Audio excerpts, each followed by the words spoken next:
Hi. ఇంతకుముందు మనం ఏం నేర్చుకున్నాము? సిమెంటిక్ ఎలిమెంట్స్ గురించి నేర్చుకున్నాం. సిమెంటిక్ ఎలిమెంట్స్‌లో ఏమి header, navigation, article, section, aside, footer గురించి నేర్చుకున్నాము.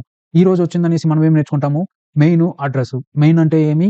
అడ్రెస్ అంటే ఏమి? ఎక్కడ యూజ్ చేస్తాము? దాని గురించి తెలుసుకుందాం. ఓకేనా?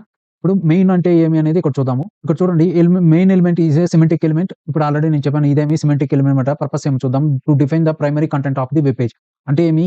ఇది వెబ్‌సైట్ ఉంది కదా! ఇక్కడ మనం ఓపెన్ చేసినటువంటి ఈ వెబ్ పేజ్‌కి మనమేమి ఈ వెబ్ పేజ్‌లో ప్రైమరీ కంటెంట్‌ని మనం డిఫైన్ చేయడానికి అంటే బ్రౌజర్స్‌కి దీన్ని టెక్నాలజీ స్క్రీన్ రీడర్స్‌కి, సెర్చ్ ఇంజిన్స్‌కి ఇదేమని చెప్తున్నారంటే ఇది మెయిన్ ఎలిమెంటు అనేసి. సపోజ్ ఇదనుకోండి. ఇప్పుడు నేను ఇక్కడ ఇది కనపడిస్తుంది కదా! టైటిలు. సో, ఈ టైటిల్ వచ్చిందనేసి మెయిన్ ఎలిమెంట్‌గా మనము డిసైడ్ చేయొచ్చనమాట. అంటే మెయిన్ ఎలిమెంట్ అనేది ఆర్టికల్‌లో ఒక్కసారి మాత్రమే యూజ్ చేస్తాము. ప్రతి చోట మనము దాన్ని యూజ్ చేయము. Document must not have more than one main element. అంటే ఏమి? ఒక డాక్యుమెంట్‌లో పూర్తిగా మనము ఒకే మెయిన్ ఎలిమెంట్‌ని యూజ్ చేస్తాము. ఒకటి కంటే ఎక్కువ మెయిన్ ఎలిమెంట్ యూజ్ చేయము. కానీ ఇంతకుముందు మనం యూజ్ చేసినటువంటి సిమెట్రిక్ ఎలిమెంట్స్‌లో అసైడు, నెక్స్ట్ సెక్షన్సు, ఈ హెడర్ ఇవంతా ఏమి మనము వేరే అంటే మల్టిపుల్ టైమ్స్ మనము యూజ్ చేయొచ్చనమాట. కానీ మెయిన్ ఎలిమెంట్ అనేది మాత్రము మనము ఒకే చోట యూజ్ చేస్తాం. వెబ్ పేజ్‌లో ఎక్కడైనా సరే ఒకే చోట యూజ్ చేస్తాం. Main element must not be a child of an article. అంటే ఏమి?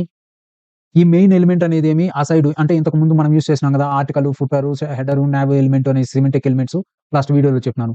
అక్కడ మనం ఏం చేసాము? ఆర్టికల్ లోపల మళ్ళీ హెడర్‌ని యూజ్ చేసినాం, నావ్‌ని యూజ్ చేసినాం. అంటే సెక్షన్స్‌ని యూజ్ చేసినాం. సెక్షన్‌లో ఆర్టికల్‌ని యూజ్ చేసినాం. అంటే ఏమి ఒక దీంట్లో ఒక దీన్ని మనము యూజ్ చేసినాం. కానీ ఇక్కడ మాత్రము మనం ఓన్లీ ఇక్కడ మెయిన్ ఎలిమెంట్ మాత్రమే యూజ్ చేస్తాము. కానీ ఇక్కడ మెయిన్ ఎలిమెంట్‌ని వీటిల్లో దేంట్లోనూ యూజ్ చేయలేము అనేసి దీనికి అర్థం అనమాట. అర్థమైందా? Next the main element has a default aria role of main. It is advised clearly add role equals to main to other element used main content better support in ఇప్పుడు ఇక్కడేమి ఇది ఇచ్చారు చూడండి. ఇక్కడ మెయిన్ రోల్ మెయిన్ అనేసి తీసుకున్నాము. కానీ ఇక్కడ మెయిన్ అనేదేమి ఒకటే ఉంటుంది. ఆర్టికల్‌లో ఎక్కడ చూసుకున్నా ఇక్కడ మెయిన్ రోల్ అంటే ఇది మొత్తం మెయిన్ రోల్ అన్నమాట. దీన్ని మనం ఏం చేస్తాము? కాపీ చేసుకుందాము. దీన్ని కాపీ చేసుకున్న తర్వాత నేనేం చేస్తాను? ఇక్కడ మనకు హెచ్‌టీఎంఎల్ కంపైలర్ ఉంది. నేను ఇక్కడ ఏం చేస్తాను? బాడీలో దీన్ని పేస్ట్ చేస్తాను. ఓకేనా? ఇప్పుడు నేను ఇక్కడ ఏం చేశాను? పేస్ట్ చేశాను. పేస్ట్ చేసిన తర్వాత రన్ కోడ్ చేస్తే ఇక్కడ వచ్చింది చూడండి. అంటే ఇక్కడ కనపరిచినటువంటి ఇది మొత్తము మనకు ఇది ఇక్కడ కనపరుస్తుంది చూసారా? ఇదంతా మెయిన్ కంటెంట్ అన్నమాట. అర్థమైందా? మెయిన్ అనే సిమెట్రిక్ ఎలిమెంట్‌ని మనం ఎప్పుడు యూజ్ చేస్తాము? ఆర్టికల్‌లో ఒకేసారి యూజ్ చేస్తాము. అదొచ్చిందనేసి మళ్ళీ మిగతా సిమెట్రిక్ ఎలిమెంట్స్ లాగా ఒక దీని కింద ఒక దీన్ని మనము దాన్ని యూజ్ చేయమనమాట. అర్థమైందా? ఇప్పుడు ఇది అర్థమైందనుకుంటాను మీకు మెయిన్ ఎలిమెంట్ ఏమనేది. అంటే ఇక్కడ సెక్షన్‌లో యూజ్ చేసినాడు. అంటే ఇక్కడ ఒక్కొక్క ఎగ్జాంపుల్ ఉంది. నేను లింక్ ఇస్తాను. మీరు ఒకసారి ఈ ఎగ్జాంపుల్స్ అంతా కూడా ఒకసారి చూడండి. మెయిన్ అనేది మనం ఎక్కడ యూజ్ చేస్తామో ఇక్కడ చూడండి. సెక్షన్‌లో మళ్ళీ మనం ఏం యూజ్ చేసినాము? మెయిన్ యూజ్ చేసినాం. అంటే మెయిన్ ఇంతకుముందు మనం ఏ విధంగా అయితే మనం మెయిన్ అనేసి మనం ఇక్కడ పైన ఎగ్జాంపుల్ ఏం చెప్పాను? ఇక్కడ మెయిన్ యూజ్ చేసాం కదా! అక్కడ మళ్ళీ మెయిన్ క్లోజ్ చేసినాం.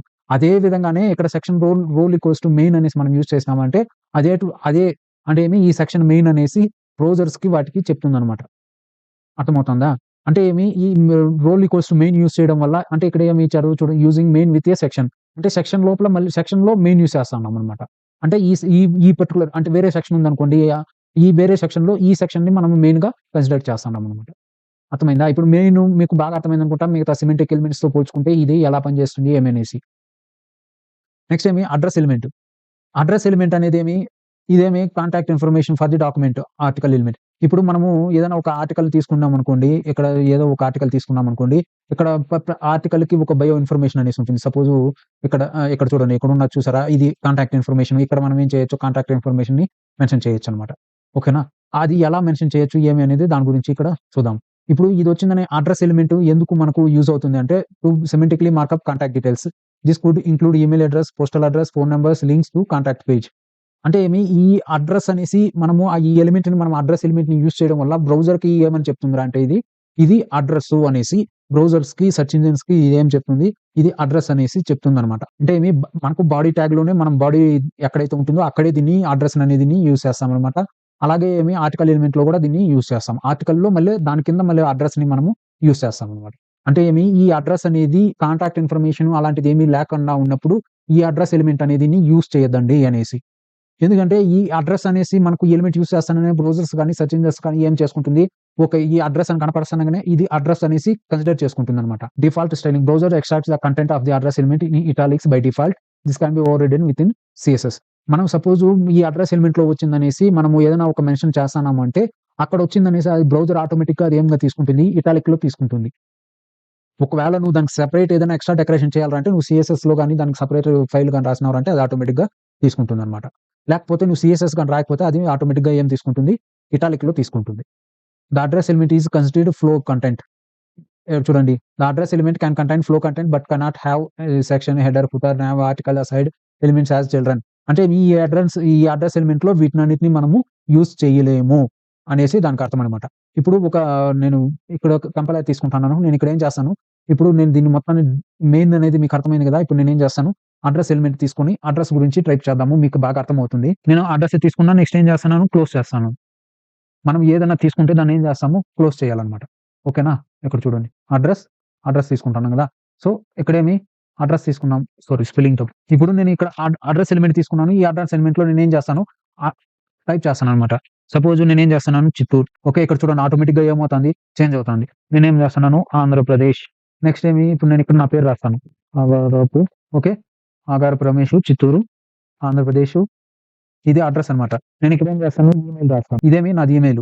ఇప్పుడు ఇక్కడ మనకేమి ఒకే లైన్‌లో వస్తుంది. సో, మనము ఒక దీని కింద ఒక దీనికి రావాలంటే మనం ఇంతకుముందు ఏం చేసినాము, మనం ఇక్కడ ఒక లైన్ కింద ఇంకో లైన్ రావాలంటే మనం ఇప్పుడు ఇక్కడ ఏం యూజ్ చేస్తాము, బీఆర్ యూజ్ చేస్తాం. ఓకే. ఇక్కడ చూడండి. బీఆర్ నేను ఇక్కడ టైప్ చేస్తాను గానీ చిత్తూరు అనేది మొత్తం కిందకొచ్చేసిందా? నెక్స్ట్ ఇక్కడ చిత్తూరు తర్వాత నేనేం చేస్తాను, మళ్ళీ బీఆర్ యూజ్ చేస్తాను. Line break. నేను ఇంతకు ముందు చెప్పినాను మీకు. మళ్ళీ డౌట్ రాకూడదు మీకు. ఎందుకంటే నేను ఇంతకు ముందు వీడియోలో నేను లైన్ బ్రేక్ గురించి, పారాగ్రాఫ్‌ల గురించి ఆల్రెడీ చెప్పాను. చూసారా? ఆటోమేటిక్‌గా ఏమైంది, చేంజ్ అయింది. సో, దీన్ని ఈ విధంగా మనం ఏం చేస్తాము, కోడ్ అనేది తీసుకుంటామనమాట. మనకు ఈ సింపుల్‌గా ఇప్పుడు చూడండి ఇది ఆటోమేటిక్‌గా డిఫరెంట్‌గా ఉంది. ఇప్పుడు నేను ఇక్కడ వేరేది రాసి చూపెడతాను, మీకు అర్థమవుతుంది. ఇక్కడ చూడండి ఇది టెక్స్ట్ వేరే డిఫరెంట్ ఫాంట్, ఇదొచ్చిందనేమి డిఫరెంట్ ఫాంట్‌గా ఉంది. సో, ఇది కొంత లైట్‌లీ ఏంగా ఉంది, డిఫరెంట్‌గా ఇటాలిక్‌లో ఉంది. మనం అడ్రెస్ ఎలిమెంట్ అని ఇప్పుడు నేను ఇక్కడ అడ్రెస్ ఎలిమెంట్ తీసేస్తాను. ఇప్పుడు చూడండి ఇది మొత్తం సేమ్. అర్థమైందా? ఇప్పుడు చూడండి. నేను అడ్రెస్ ఎలిమెంట్ పెట్టంగానే ఏమవుతుంది, ఇది ఆటోమేటిక్‌గా అంటే ఏం చేస్తుంది, ఇది బ్రౌజర్‌కి అంటే ఈ బ్రౌజర్‌కి చెప్తుందన్నమాట. ఇప్పుడు ఈ గూగుల్ క్రోమ్ గదా! ఈ గూగుల్ క్రోమ్ చెప్తుంది ఈ అడ్రెస్ ఎలిమెంట్‌లో ఉన్నటువంటి డేటాని ఇటాలిక్‌లో అంటే ఇది అడ్రెస్‌కి సంబంధించింది. సో, దీన్ని డిఫరెంట్‌గా యూజ్ చేయాలి అనేసి. డివ్ ఎలిమెంట్ అనేది ఇప్పుడున్నటువంటి వెబ్ డెవలప్‌మెంట్‌లో చాలా ఈజీగా మనం అర్థం చేసుకోవడానికి ఈజీగా ఉంటుంది. అలాగే బ్రౌజర్‌కి గూడా అర్థం చేసుకోవడానికి చాలా ఈజీగా ఉంటుందన్నమాట డివ్ ఎలిమెంట్ అనేది. ఈ డివ్ ఎలిమెంట్ వచ్చిందనేసి మనం 2 రకాలుగా యూజ్ చేస్తాం. డివ్ ఐడీ క్లాస్ నేమ్‌తో మనం యూజ్ చేస్తామన్నమాట. మనం అంటే డివ్ తీసుకున్న తర్వాత డివ్‌ని ఇది కూడా ఒక సిమెంటిక్ ఎలిమెంట్స్ అన్నమాట. ఎలిమెంట్‌లో ఒక టైపు. ఈ డివ్ ఎలిమెంట్ ద్వారా మనం ఏం చేస్తాంరా అంటే బ్రౌజర్‌కి ఒక ఇన్ఫర్మేషన్ అనేది ఇస్తామన్నమాట. ఇప్పుడు సపోజ్ నేను ఏం చేస్తాను, నేను ఇంతకుముందు మీకు సిమెంటిక్ ఎలిమెంట్స్, హెడర్ వాటి గురించి చెప్పినప్పుడు నేనేం చేసినాను, మీకు బాగా అర్థమయ్యేటట్టు డ్రా చేసి చూపెట్టానన్నమాట. సేమ్ అదే విధంగానే నేను ఇప్పుడు ఇక్కడ ఏం చేస్తున్నాను, చేసి చూపెడతాను. సపోజ్ ఇది ఒక వెబ్ పేజ్ అనుకుందాం. ఓకే. ఇది ఒక వెబ్ పేజ్ అన్నమాట. ఈ వెబ్ పేజ్‌లో మామూలుగా మనకు ఏమి ఉంటుంది, హెడర్ ఉంటుంది. ఓకే. ఏముంటుంది, హెడర్ ఉంటుందన్నమాట. నెక్స్ట్ వచ్చిందనేసి ఏముంటుంది, సైడ్ బార్ ఉంటుంది. ఓకేనా? సైడ్ బారు ఇలా ఉంటుందన్నమాట. ఇప్పుడు ఇది మొత్తం ఈ కంప్లీట్‌గా దీన్నేమంటాము మనము, ఆర్టికల్ ఏరియా అనుకుందాం. దీంట్లో మనం ఏం చేయొచ్చురా ఒక డివ్‌ని ఎలిమెంట్‌ని యూజ్ చేసిందనేసి మళ్ళీ మనం ఇక్కడ ఏం చేయొచ్చు, ఇప్పుడు నేను ఈ ఏరియా కావాలనుకోండి. ఈ ఏరియాలో ఒక సెక్షన్ అనుకోండి. ఈ సెక్షన్‌కి నేనేం చేస్తాను, ఒక డివ్ ఎలిమెంట్‌ని యూజ్ చేసిందనేసి ఇది ఒక డివ్ ఎలిమెంట్ అన్నమాట. అర్థమైందా? నెక్స్ట్ ఇలాగనే నేనేం చేస్తాను, ఇంకొక డివ్ ఎలిమెంట్‌ని నేను తీసుకుంటాను. నెక్స్ట్ ఇదొక డివ్ ఎలిమెంట్. నెక్స్ట్ కంటెంట్‌ని నేనేం చేస్తున్నాను, ఇంతకుముందు మనము సిమెంటిక్ ఎలిమెంట్స్‌లో యూజ్ చేసిందని సెక్షన్స్‌గా డివైడ్ చేసినాం. ఇప్పుడు మనం ఏం చేస్తున్నాము, డివ్‌ని యూజ్ చేసిందనేసి ఈ ఆర్టికల్ ఉన్నటువంటి ఈ పార్ట్‌ని మనం ఏం చేస్తున్నాము, దీన్ని డివైడ్ చేస్తున్నామన్నమాట. ఇక్కడొచ్చిందనేసి ఇది ఒక డివ్. సపోజ్ ఇక్కడొచ్చిందనేసి ఒక ఇమేజ్ ఉందనుకుందాం. ఏమి ఇక్కడేమి సపోజ్ ఇక్కడొచ్చిందనేసి ఒక ఇమేజ్ ఉందనుకుందాం. ఓకే. ఇక్కడొచ్చిందనేసి ఒక టేబుల్ ఉందనుకుందాం. అర్థమవుతుందా? ఇప్పుడు సపోజ్ ఇక్కడ ఇమేజు, ఇక్కడొచ్చిందనేసి టేబుల్ ఉందనుకుందాం. నెక్స్ట్ ఇక్కడొచ్చిందనేసి ఏముందనుకుందాము, ఒక పారాగ్రాఫ్ లేదా టేబుల్ లేదా ఇంకా వేరే ఏదైనా ఒక పారాగ్రాఫ్స్ ఉందనుకుందాం. అంటే పారాగ్రాఫ్స్ ఇక్కడ ఉన్నదన్నమాట. అంటే మనకు దగ్గర ఉన్నటువంటి కంటెంట్‌ని మనం ఏం చేసినాము, ఈ విధంగా మూడిట్లో డివైడ్ చేసినాం. ఫస్ట్ వచ్చిందని ఇమేజ్ పెట్టినాము. నెక్స్ట్ వచ్చిందని టేబుల్ పెట్టినాము. Next వచ్చిందనేసి context పెట్టినామన్నమాట. పారాగ్రాఫ్‌లుగా మనము డివైడ్ చేసినాం. సో, దీన్ని నేనేం చేయొచ్చు, ఇప్పుడు ఈ ఇమేజ్‌ని నేను ఈ డివ్ ఇదొక డివ్ అనుకుందాం. నెక్స్ట్ ఇదొక డివ్, ఇదొక డివ్. కానీ మనం ఇంతకుముందు నేను సెక్షన్స్ చెప్పాను. సెక్షన్స్ యూజ్ చేసి కూడా మనం ఏం చేయొచ్చు, దీన్ని ఇలా చేయొచ్చన్నమాట. సెక్షన్స్ కాకుండా కూడా మనం ఆల్టర్‌నేట్‌గా డివ్ కూడా యూజ్ చేసిందనేసి దీన్ని ఇలా చేయొచ్చన్నమాట. అర్థమైందా? మీరు సార్ సెక్షన్‌లో ఆల్రెడీ చెప్పినారు కదా! అంటే సెక్షన్‌లో అయినా మనం సెక్షన్ యూజ్ చేసైనా చేయొచ్చు. నెక్స్ట్ ఇక్కడ డివ్‌ని కూడా ఈ సెక్షన్ లోపల కూడా మళ్ళీ మనం ఏమి చేయొచ్చు, డివ్‌ని యూజ్ చేయొచ్చన్నమాట. డివ్ ఎలిమెంట్ అనేది యూజ్ చేయొచ్చు. ఇప్పుడు మీకు అర్థమవుతుందనుకుంటాను. డివ్ అనేది ఎలా పనిచేస్తుంది అనేసి. హెడర్ అనేదేమి సిమెంటిక్ ఎలిమెంట్. అదే div ID equals to header అని పెడితే కూడా అది బ్రౌజరు అదేమని అర్థం చేసుకుంటుంది. ఓకే. ఇది హెడరు అనేసి అర్థం చేసుకుంటుందన్నమాట. అర్థమైందా? ఇక్కడ చూడండి div class equal to header, div ID equals to header అంటే కూడా ఇది సేమ్ మీనింగ్. అంటే ఆ బ్రౌజరు డిటెక్ట్ చేసుకుంటుందనమాట ఇది హెడరు అనేసి. కానీ మనం ఇంతకుముందు ఏం చేసినాము, ఇది డివ్ క్లాసు, డివ్ ఐడీ కాకుండా మనం డైరెక్ట్ హెడర్‌ని ఎలిమెంట్‌ని యూజ్ చేసినాము అంటే అది బ్రౌజర్ ఏం చేస్తుంది, ఆటోమేటిక్‌గా అది హెడర్ అనేసి డిటెక్ట్ చేసుకుంటుందనమాట. అదే గూగుల్ సెర్చ్ ఇంజిన్స్ గాని, నెక్స్ట్ బ్రౌజర్స్ గాని, ఇప్పుడు మనము ఎందుకు బ్రౌజర్ గురించి, సెర్చ్ ఇంజిన్ గురించి మాట్లాడుకోవాలంటే, ఇది అసలు మనం చేస్తున్నటువంటి ప్రోగ్రామ్ దేనికి సంబంధించింది బ్రౌజర్ డిటెక్ట్ చేసుకుంటుంది. మనం చేసినటువంటి కంటెంట్ కోడింగ్‌ని బ్రౌజర్ డిటెక్ట్ చేసుకొని, దానికి తగినట్టు లేఔట్ చేసి మనకు చూపెడుతుంది. అవునా? సో, అందుకే మనం ఏం చెప్తాము ఇక్కడ బ్రౌజర్స్ గురించి ఎక్కువ మాట్లాడతాం. ఎందుకంటే ఇప్పుడు ఇక్కడ నేనేం చెప్పాను, హెడర్ అనే దీన్ని ఇప్పుడు div ID equals to header అని రాసిన తర్వాత కూడా అదేమవుతుంది, సేమ్ మీనింగ్‌గా తీసుకుంటుందనమాట. అంటే బ్రౌజర్ ఏమనుకుంటుంది, హెడర్ ఎలిమెంట్ రాసినా కూడా హెడర్ అనేది అనుకుంటుంది. Next div ID equals to header కానీ లేదా div class equals to header అని పెట్టిన తర్వాత కూడా అదేమనుకుంటుంది, అవును ఇది హెడర్ ఎలిమెంట్ అనేసి డిటెక్ట్ చేసుకుంటుందనమాట. అది దానికి అర్థం అనమాట. అర్థమైందా? ఇప్పుడు మీకు ఇది డివ్ గురించి అర్థమైంది గదా! నెక్స్ట్ ఎగ్జాంపుల్ చూద్దాం. Using div with ID attributes అంటే ఇప్పుడు నేనిక్కడ ఏమిచ్చారు, ఇది ఇచ్చారు గదా! ఇప్పుడు నేనేం చేస్తున్నాను, దీన్ని కాపీ చేసుకుందాము. ఏమి ఇక్కడ చూడండి div ID equals to header అని ఇచ్చాడు. ఇప్పుడు మీకు ఇంకా బాగా అర్థం అవ్వాలిరా అంటే మీరు సీఎస్ఎస్‌కి వచ్చినారురా అంటే ఇక్కడ చూడండి సిమెంటిక్ ఎలిమెంట్స్ మొత్తం యూజ్ చేసినాం. Div ID equals to header, next div ID equals to nav bar, next ఇక్కడ div ID equals to main, div class equals to article, next div class equals to article, next div side bar అనేసి, next div ID equals to footer. ఇప్పుడు మీకు ఇది అర్థమైంది. ఈ semantic ఎలిమెంట్స్‌ని మొత్తాన్ని మనం ఈ విధంగా యూజ్ చేస్తున్నామనమాట. అర్థమైందా? ఇప్పుడు నేను దీన్ని కాపీ చేసుకుంటాను. దీన్ని కాపీ చేసుకొని మన దగ్గర కంపైలర్ ఉంది కదా! ఆ కంపైలర్‌లో ఏం చేస్తాము, ఇక్కడ బాడీ లోపల వేద్దాం. ఏమొస్తుందో చూద్దాం. బ్లాక్ టైటిలు, బ్లాక్ హెడర్ గదా! ఇక్కడ చూడండి.